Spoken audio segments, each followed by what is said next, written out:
Hi everyone, it's Adam with Baton Rouge Lacquer Studio, and today I've got this dresser that a client supplied me, and she wants it lacquered in a chartreuse color. So the first thing I'm going to do, as I do with all my furniture flipping, is to clean it. And my preferred cleaner is just 2 buckets of water and a spray bottle of crud cutter, and I just rinse it.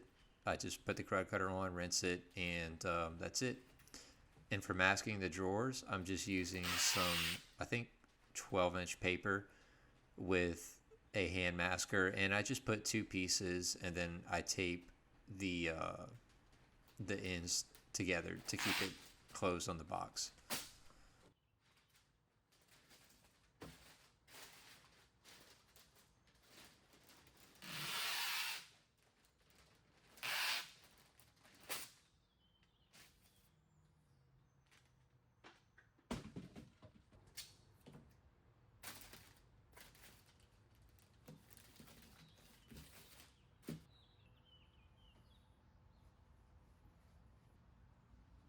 So I usually do most of the filling damages in areas off camera because I like to let it sit for a whole day before I touch it. And I'll use an epoxy filler for the very deep fills, and then I'll use the red Bondo glazing for the shallower ones. But the important thing is with this stuff, it's really just best to let it sit for at least a day. And for sanding, I'm sanding everything down with 180 grit for like a flat sanding at first. And as you can see, I'm sanding pretty far back, burning through the finish in a lot of areas.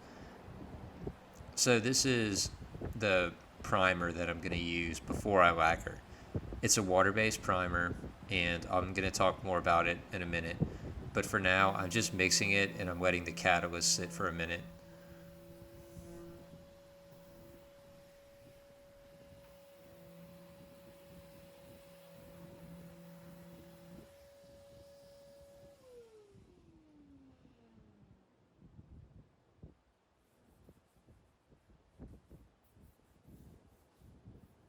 So anywhere I can't get with the sandpaper, I'll use the Surf Prep fine pads, and this is usually what I do before I apply primer. Once I've applied the primer, usually I'll sand with fine on the first coat or 180 grit, and then after the first coat of primer, sanding in between the second coats and subsequent coats if it needs it, I'll use um, very fine or like 280 or 300 grit. For spraying this top coat, this primer, I'm using my Graco Quick Shot with a 312 tip. This is Centurion 1111 primer, and it's catalyzed by like 10 to 15%, I believe.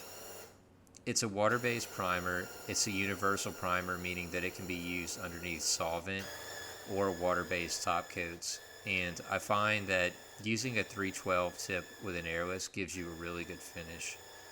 And I've tried using smaller 308 tips before, and it just doesn't work very well. So I prefer just to use the larger 312 and just move my hand really fast. It gives a really good finish, and I don't you other than adding the catalyst in, you don't need to manipulate the material add anything else to it for kind of just regular conditions. Even in Louisiana here, it's pretty hot most of the time, especially during the summer right now. But you really don't need to add anything into it.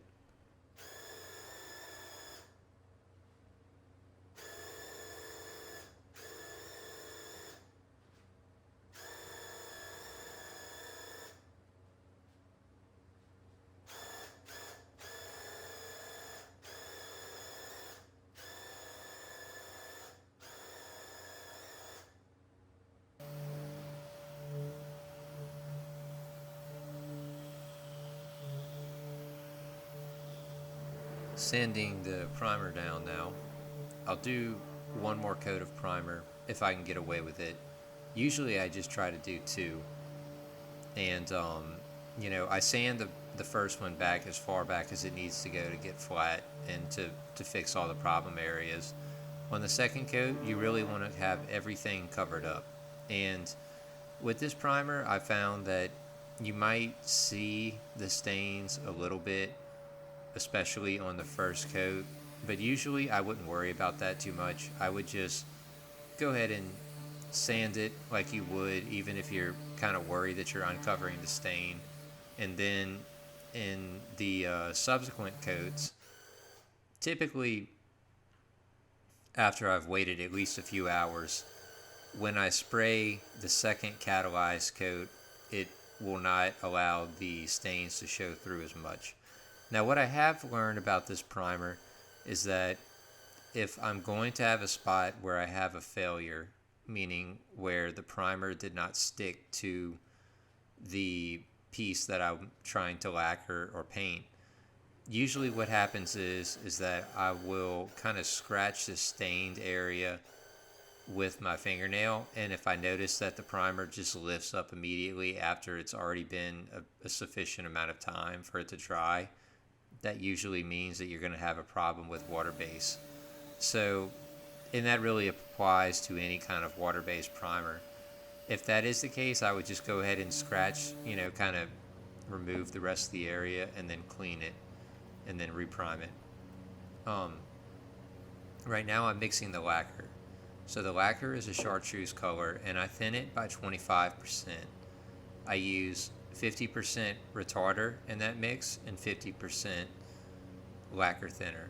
You want to use a good quality lacquer thinner like Crown, Sunnyside, the Sherwin brand, or StarTex. And I'm using a 1.6 tip on my 3M Performance spray gun, and I have my air pressure set around 17 psi. I'm holding the gun around 3 to 4 inches away and just making sure that I get a good even coat.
One of the biggest challenges when spraying lacquer is getting the application proper and keeping a wet edge. It's really just difficult, and this color is definitely exceptionally difficult because of the pigment in it and everything. But to keep a wet edge and to make sure that your sheen stays consistent. And with lacquer, you're going to have areas that are already drying once you've already sprayed another side. So I usually tend to start with the area that's closest to the fan, and I'll spray that, and then I will work my way to the back of the piece and then spray the top last.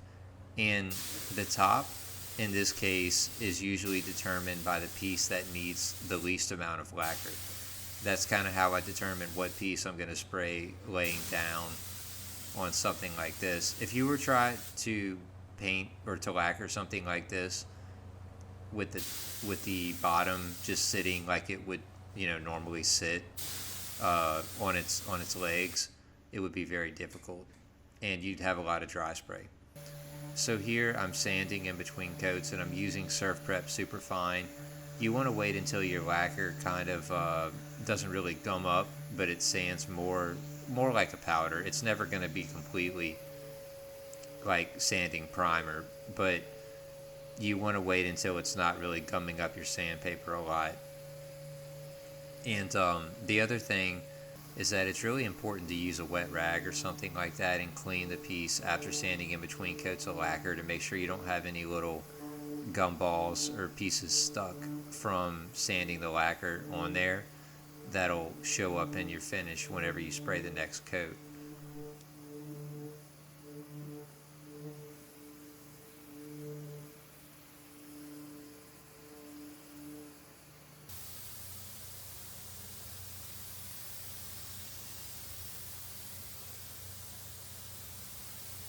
Another thing to think about is that for me, whenever I know that it's going to be my last coat of lacquer, I'm not going to spray it in the middle of the day. And now I don't really have an air conditioned shop. I mean, I have, ways to make it a little bit more acclimatized, but it's definitely not air conditioned. So that being said, whenever I'm spraying, if I know that it's going to be my last coat, I'm going to wait until the very end of the day just to make sure that it's not too hot and I'm not going to be fighting the lacquer drying really quickly on me.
So one thing I forgot to mention, but this lacquer can be done multiple different ways, but the way that I choose to do it usually is I like a color coat of gloss lacquer over my vinyl primer or whatever primer I'm using, and then that's kind of just how I do things. You can use a clear coat over a tinted vinyl sealer also. Anyway, the hardware I had to kind of polish.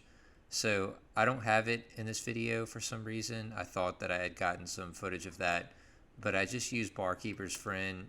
I basically dump a bunch of it into a gallon pail of water, and I put all the hardware in there. I let them sit overnight, then I come back, and I'll usually have to get like a scrub brush or something like that, and I'll scrub them with the Barkeeper's Friend and water solution, the powder. It makes it easier letting it sit overnight. It tends to kind of soften up some of the mineral deposits on them. And after I get all the hardware back in, I will wait probably about 2 days before packaging this piece and getting it ready to ship.